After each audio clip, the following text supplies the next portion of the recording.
what I want to do is switch now. What we had is two operations going on. You had the operation that I just described, which was covert surveillance. But then you had this other thing called public sabotage. And the public sabotage was something that was a different operation. It was handled by a totally different team. You can think of this as the junior varsity team.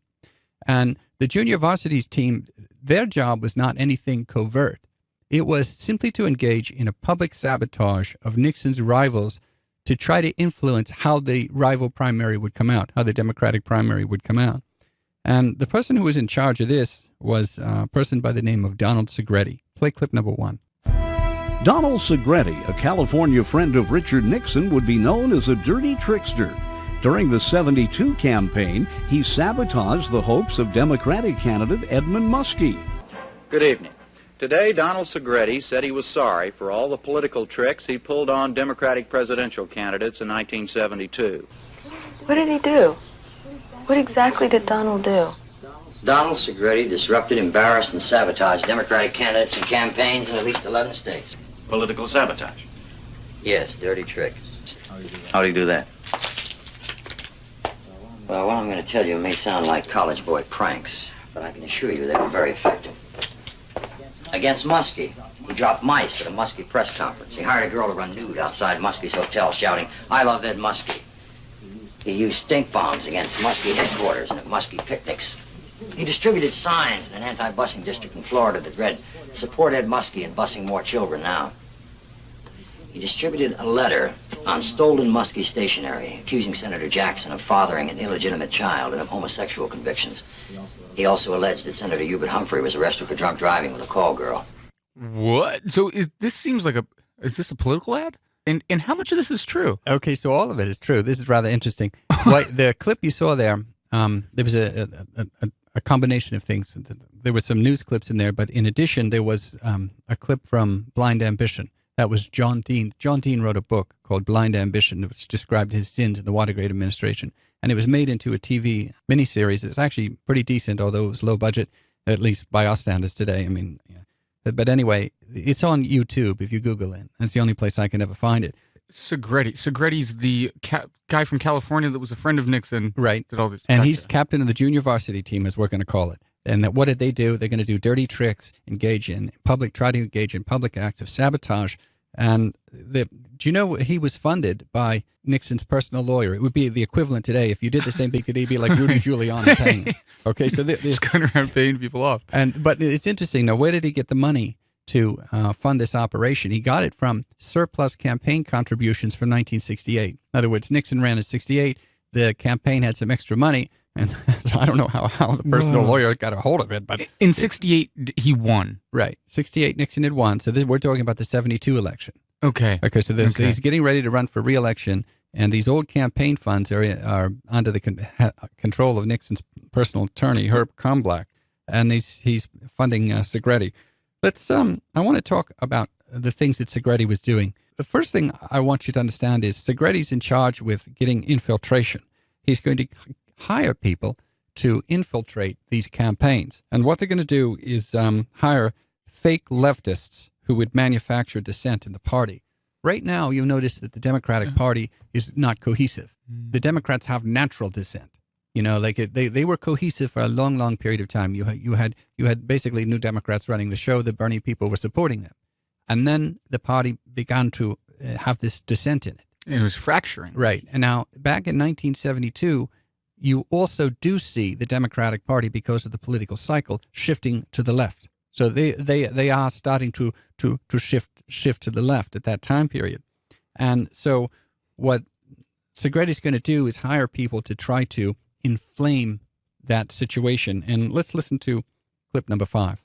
I did indicate to people I, quote, recruited, unquote, that their task would be to picket various Democratic candidates under the guise of working for a rival Democratic candidate, to ask difficult questions at news conferences, and, if possible, get someone to work in a candidate's headquarters.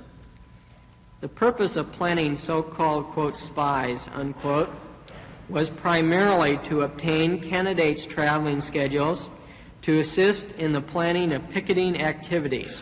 So he was sending picketers to their rallies, to their campaign rallies. Right. He would hire people who would pretend to be like Bernie people showing up at, let's say, a Hillary rally and picketing Hillary. The Bernie people fighting against the Hillary people. That would be the 2016 if we're doing it that way. But okay, so and he's also got hiring people to join and infiltrate and watch the candidates, their travel schedule, what they're doing. So they had to get information. They're manufacturing dissent. They would have plants to make questions that were probative to try to attack the candidates and make it look like other left-wing forces were doing it. And so they also had fake advertising. And they would say things like Muskie was for busing, like busing was a big deal back then. And so you might have districts that were sensitive to this topic of forced busing. And they would say things like Muskie wants to increase this, even though Muskie hadn't taken that position. They would put pro-Castro literature in Cuban communities saying that Muskie's for letting Cuba have its own destiny and basically being more passive toward Castro, so they were doing things. These things were basically fake. They were not true. But rather than listen to me tell you everything Segretti did, which would take a long while and would be very boring, why don't we listen to Segretti himself? I have it looks like about a 2-minute montage that I put together. This is everything Segretti is confessing to. He had to go before Congress. And so in public, one of the things he had to do was confess to everything he did. So, this isn't everything. It's just some of the interesting things that I put together in this montage. So play clip number 6. All right. The placing of stink bombs at a Muskie picnic and at the Muskie headquarters. Also in that primary, he admits sending out 3 false press releases. One of those stated falsely that Shirley Chisholm had been confined in a mental institution. We also distributed some flyers inviting the public to a non-existent open house at Muskie's headquarters in Miami. On April 1st, 1972, April Fool's Day, in Milwaukee, Wisconsin, Mr. Benz and I distributed a flyer advertising a free, all-you-can-eat lunch with drinks at Hubert Humphrey's headquarters.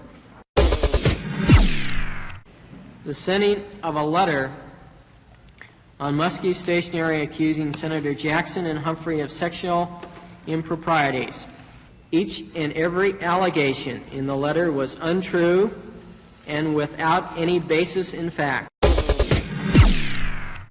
In July of 1972, Mr. Kelly and I made arrangements for a small plane to fly over the Democratic Convention Center with a trailer reading, quote, "Peace, pot, promiscuity, vote McGovern," unquote. There were other activities performed by Mr. Benz and myself which I cannot fully recall at this time. I now recognize Ed Warren as being Mr. E. Howard Hunt. During this meeting, Mr. Warren suggested that I put together a group of peaceful demonstrators to picket the Doral Hotel during the Democratic Convention, at which time another group of pickets was to join in the demonstration and act in an unruly manner. It was explained to me that the bad conduct of the crowd would be blamed on Senator McGovern. As fate would have it, the Watergate burglary preceded these plans and they were never carried out. I want that sound on like a quick little button. Yeah. Now, there was so much there. I know there is he a lot even there. had fake. What was it? He put out fake campaign advertisements, peace, pot, and promiscuity, And or that's something like nothing. that. I mean, it's the other There's stuff. everything. Yeah, there's a couple of things to note there. The people doing the bugging and that they call them the plumbers, the people who were breaking in and bugging things, those people would not even talk to Segretti. When Howard Hunt went to go talk to him, he used a fake name. And so he didn't even know he was talking to some of those people sometimes. That's how they operate. These were like the junior. Segretti was in charge of the junior varsity team. The other thing to notice is how they were going to do a fake protest. In other words, in 1968, the Democrats had this problem because there were these protests. The hippies were, and the Chicago police, and there were beatings. And so these people are thinking, how can we manufacture this again in 72? And he says, look, here's what we'll do. We'll get Segretti to get his people out in protest, and then we'll bring some dirty, so the really nasty people over, and then they'll stage a fight, you know, and it'll look like the hippies are fighting and there's all this dissension. So that was actually one of their plans. But listen, let's talk about this, because some of this, you know, you could rationalize some of this, like the plane and the banner as being sport or something. But some of this stuff was really, really, really bad and destructive. It's all bad. But what about this stuff? You're going to have a fundraiser. And what I'm going to do is invite people to your fundraiser, and I'm going to fraudulently say that the fundraiser's paying for it. He did that kind of stuff. This is Segretti. Yeah. So to hear that, play clip number 7. Senator Muskie was to have a fundraising dinner at the Washington Hilton Hotel. And Mr. Kelly and I, ostensibly acting for Muskie organizers, ordered flowers, pizzas, and liquor for the campaign workers.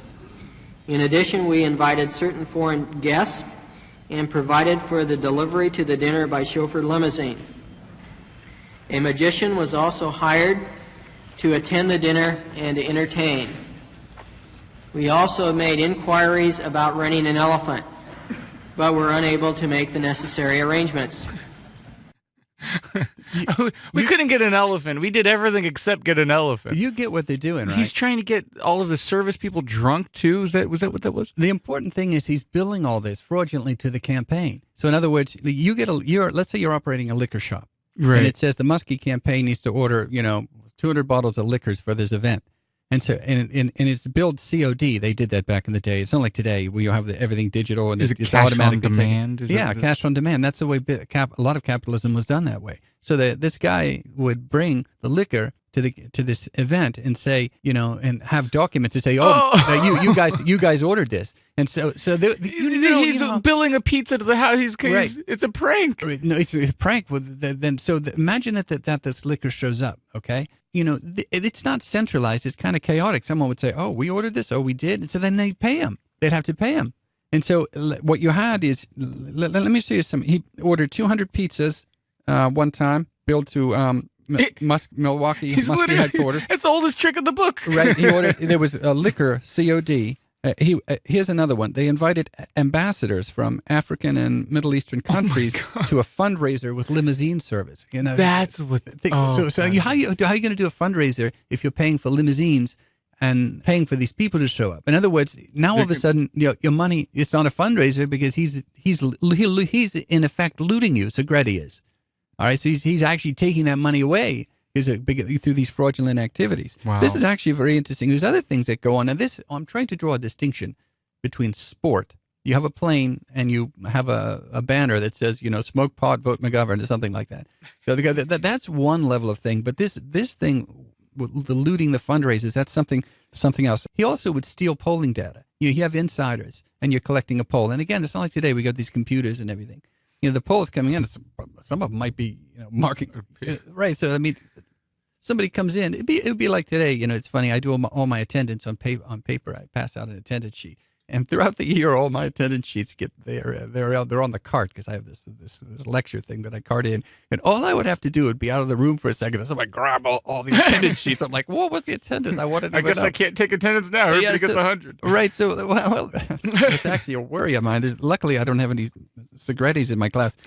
But no, they stole polling data. I could imagine them just plotting like, how are we going to get this guy? All right. We'll make some ads, something about smoke pot and promiscuity, and then I know, let's order a bunch of pizzas at their party, invite a bunch of foreign, and make them pay for it. And the thing is remember, Adam, this is the junior varsity team, and the other people were breaking in and bugging. Now listen, what else did they do? They had phone torture.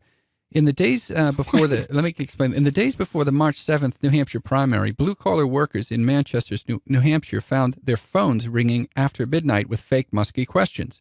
The caller identified himself as a Muskie poller and then asked the midnight call recipient for whom he or she was going to vote. Then quickly, the fake Nixon pollster would call back 2 or 3 or 4 times with the same question. So they're waking people up saying, hey, I'm from the Muskie campaign. It's 2 in the morning. They were pretending to do a poll, hey, I'm from the Muskie campaign. Who are you going to vote for? And then they're calling actual people. Yeah, they're calling actual people, actual voters. Gotcha. And so you'd wake up, it's like, what the hell are you calling me for? You woke me up. And he says, I'm voting for this person. Leave me alone. I'm Just to tick them off. And then they'd call back again at 3 a.m. and say, this is Muskie. Oh, we made a mistake. We're the Muskie people. So they're doing a fake polling under Muskie's names. They also, there was a complaint that the phone systems weren't working. One day in the Muskie headquarters, people would pick up the phone and it would be ringing. You'd hear something ringing. They actually physically messed up and rewired the phone system. That was called, the operation for that was called Nixon phone torture. And Wait, that was the ringing on the phones. They were doing this to whose phones? Okay, so it would be the Muskie campaign. Let me give you the quote here. On the afternoon of November 9th, Ann Garabrandt, who worked in the staff of a Muskie subcommittee, said that the phones went weirdo, always ringing, but when we picked them up, there was nothing there but the sound of the phone ringing back on the other end, just as if you had dialed a call. Let me give you one last one here. Segretti is eventually going to go to jail, and the thing that's going to land him in jail is the infamous 1972 letter, a letter supposedly from Citizens for Muskie. Remember, they stole stationery. They stole campaign. So they made it look like Muskie was sending these letters. Let me see here. Segretti stole stationery and sent out a letter accusing Henry Scoop Jackson of fathering an illegitimate child with a teenager and claiming that he'd been arrested for homosexuality in the 1950s. And it made it look like Muskie was the one saying that. So it made it look like Muskie. You'd get a letter from Muskie accusing Jackson of that. Jackson was someone else who was in the race. And it would look like Muskie was being really mean to Jackson, and he was just another Democrat. Right, another Democrat. And the letters would land Segretti in jail. In 1974, he pled guilty to 3 misdemeanor counts of distributing false campaign literature and served a little more than 4 months in prison. 4 months is well. Okay, yeah. You got to remember he cooperated, and you got to remember he's just the junior varsity. So was this? That picture that's on the screen, is this him right now testifying in court? Right. No, he's testifying in Congress because the court has made him. In other words, he's entered, I think at that point in time, he entered a plea agreement, or it might be the case that it was a cooperating agreement. In other words, he knew he was in big trouble. I mean, he had got disbarred. Actually, he had his license suspended, I think, later on. I don't know when he got it back. I think he eventually did get it back. But, I mean, it was suspended for a while. It certainly suspended in the 1970s. So he was in trouble. He was going to go to jail. And so he started singing, started cooperating. And one of the things he had to do was go before Congress and tell everything that he did. Listen to him here on clip number 19. Donald Segretti, one of the so-called dirty tricksters working for the committee to re-elect the president, was sentenced to 6 months in jail and 3 years probation. Segretti had been charged with 3 counts of conspiracy. He was one of several individuals trying to disrupt the 1972 Democratic primaries. What do you hope the country can learn from your experience? Well, young individuals and middle-aged and older that have been involved in politics, if you do get involved in it, you've got to get involved with a very critical eye. Do not let anybody talk you into or suggest getting involved in anything that you feel is improper. Oh, so right here he's suggesting that somebody got him to do it. Yeah, right. So that's funny because, and he also, if you can see from the video, on the audio, you're probably listening to this wormy little voice, which I say affectionately, but he looks like he's 13. He's actually, I think, almost 30 years old there, but he looks like a little kid, doesn't he? I mean, yeah, I don't know. He's got a tiny little voice. Yeah. This poor guy. Should I say this poor guy? I mean, how much of what he did are we still susceptible to today? I mean, we can probably have fake picketers.